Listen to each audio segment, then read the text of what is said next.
আসসালামু আলাইকুম রহমতুল্লাহ বারাকাতু। ইন্নাল হামদুলিল্লাহ ওয়াসসালাতু ওয়াসসালামু আলা রাসূলিল্লাহ আম্মা বা'দ। ফাউযু বিল্লাহি মিনাশ শাইতানির রাজীম।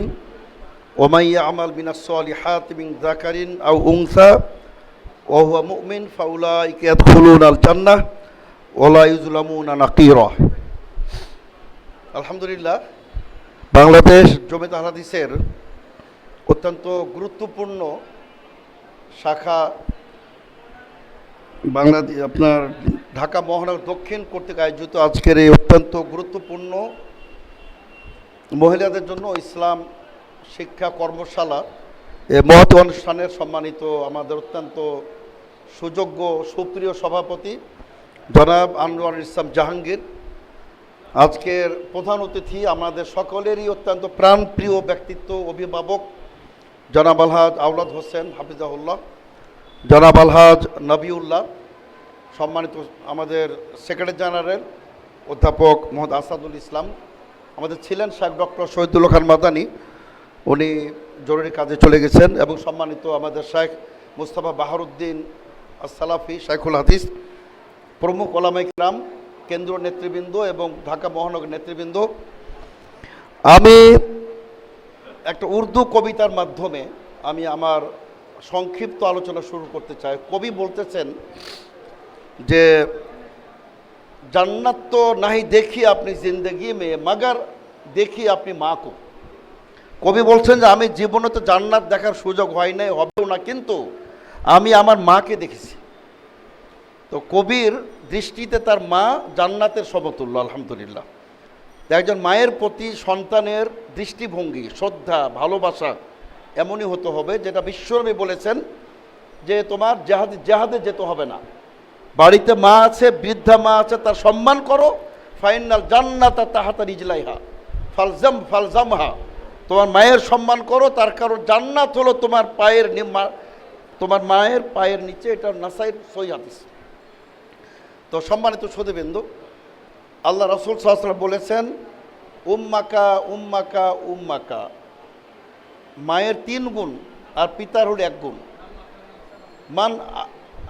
মান আবারু নাসি ইলাইয়া। তো যারা বলছিলেন আলহামদুলিল্লাহ যে মায়েদের অধিকার বেশি, আমি ধন্যবাদ জানাই জনাব আলহাজ আওলাদ হোসেন সাহেব, জনাব জাহাঙ্গীর সাহেব প্রমুখকে। এই যে আপনারা ব্যবসা গরমে অতিষ্ঠ, আলহামদুলিল্লাহ তারা আমাদের মা বোনদের জন্য এয়ার কন্ডিশন, শীততাপ নিয়ন্ত্রণের ব্যবস্থা করেছেন। আলহামদুলিল্লাহ, এটাই হলো ইসলাম। আচ্ছা এদিকে না, আলহামদুলিল্লাহ এটি হলো ইসলাম। ইসলাম নারীদের বেশি মর্যাদা দিয়েছে, বেশি সম্মানিত করেছে।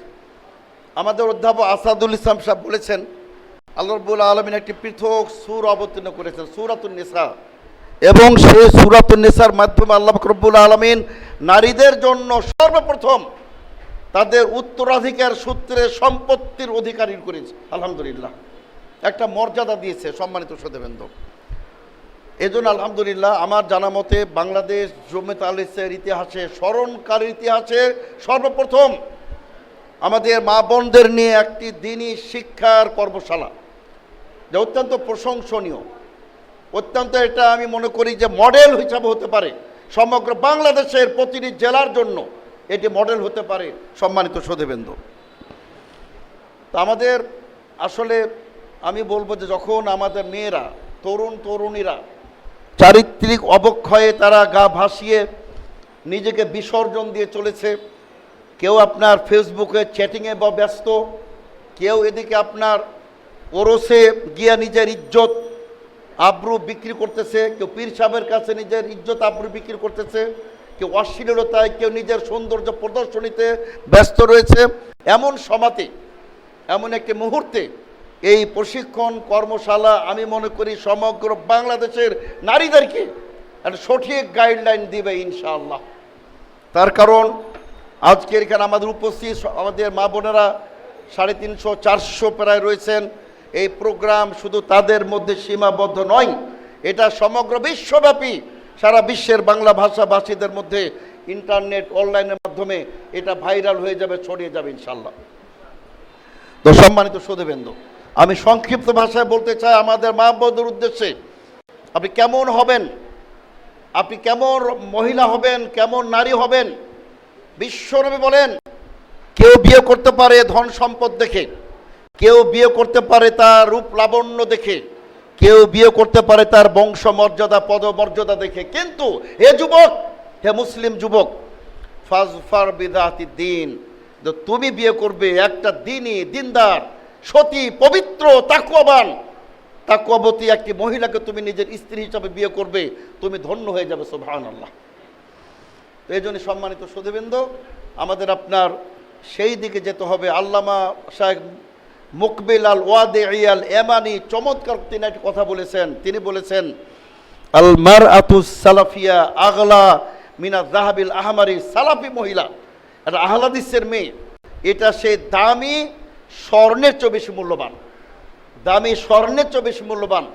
তো তিনি কিন্তু তিনটি শর্ত দিয়েছেন, সালাফি মেয়েদের আকীদা ভালোই হবে না, তিনটি শর্ত দিয়েছেন। একটি হলো আত-তামাসসুক বিল কিতাব ওয়া সুন্নাহ, কিতাব ও সুন্নাহর প্রতি তামাসসুক দৃঢ়ভাবে আমল করতে হবে, 5 ওয়াক্ত সালাত আদায় করতে হবে, তারপরে সুন্দর আচরণ করতে হবে, পিতামাতার সাথে, শাশুড়ির সাথে, ননদের সাথে, ভাবির সাথে, পুরা পরিবারের সাথে, শ্বশুরের সাথে ভালো আচরণ আপন মনে করতে হবে। কিন্তু একটি মহিলা পারে একটি সমাজকে ছিন্ন বিচ্ছিন্ন করে দিতে পারে, মহিলা পারে ভাই ভাইয়ের মধ্যে বিভাজন তৈরি করে একটি সংসারে দাবানল ছড়িয়ে দিতে পারে, আগুন লাগিয়ে দিতে পারে, আবার সেই মহিলা সমাজে শান্তি ফিরিয়ে আনতে পারে। কাজে তিনি বলছেন, সালাফি মহিলা হলেই চলবে না, তোমাকে আচরণগত উন্নত করতে হবে, সুন্দর আচরণ করতে হবে।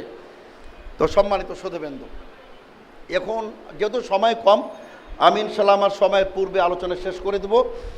আমি বিশেষভাবে এই যে স্মরণীকে আমি মনে করি একটা ঐতিহাসিক একটা সাফল্য অর্জন করেছেন আলহামদুলিল্লাহ। তো এখানে আমার একটা আর্টিকেল আছে, সে আর্টিকেলে আরও আমি দুটো কথা বলতে চাই। আমি লিখেছিলাম একটা আর্টিকেল, জ্ঞান প্রজ্ঞা তাকওয়া ইসলামী সভ্যতার এক অনন্য আলোকবর্তিকা উম্মুল মুমিনিন আয়েশা রাদিয়াল্লাহু আনহা। তো আয়েশা রাদিয়াল্লাহু আনহা বর্তমান মুসলিম তরুণ তরুণীর জন্য কিয়ামত পর্যন্ত আদর্শ। আয়েশা রাদিয়াল্লাহু আনহা, যার সতীত্বের, যার পবিত্রতার আল্লাহ রাব্বুল আলামিন আরশ আজিম থেকে ঘোষণা দান করেছেন। আল্লাহ রাব্বুল আলামিন তার তাহারাতের, তার তাজকিয়ার, তার পবিত্রতার জন্য সূরাতুন নূর অবতীর্ণ করেছেন এবং আল্লাহ রাব্বুল আলামিন জানিয়ে দিয়েছেন, হে মুমিনগণ, এমন কেন হলো না যখন আয়েশা রাদিয়াল্লাহু আনহার প্রতি অপবাদ আসলো জেনার ব্যভিচারের, তোমরা কেন বললে না সুবহানাকা, অসম্ভব, হাযা বুহতানুন আযীম, এটা বিশাল অপবাদ, কেন তোমরা এমনটি বললে না? কাজে আল্লাহ রাব্বুল আলামিন সে আয়েশা রাদিয়াল্লাহু আনহা এভাবে পবিত্রতা ঘোষণা করেছেন এবং আল্লাহ তাআলা বলেছেন, খবরদার দ্বিতীয়বার যেন এমন না হয়, ইন কুনতুম মুমিনিন, যদি তোমরা মুমিন যদি হও। সুতরাং আয়াত প্রমাণ করে যারা এখন আয়েশা রাদিয়াল্লাহু আনহার চরিত্রের ব্যাপারে সন্দেহ পোষণ করবে তার অমুসলিম, তার মুসলিম হতে পারে না। এই সূরা নূরের 17তম আয়াত প্রমাণ করে যে বর্তমান বিশ্বের রাফেজিরা, শিয়ারা মুসলিম হতে পারে না, তার কারণ তারা উম্মুল মুমিনিন আয়েশা মা জননীকে এখনও তারা যেভাবে বিচারে মিথ্যা তার অপবাদ দিয়ে থাকে। সম্মানিত সুধীবৃন্দ, দেখুন একজন মহিলা তার কি আপনার বৈশিষ্ট্য ছিল।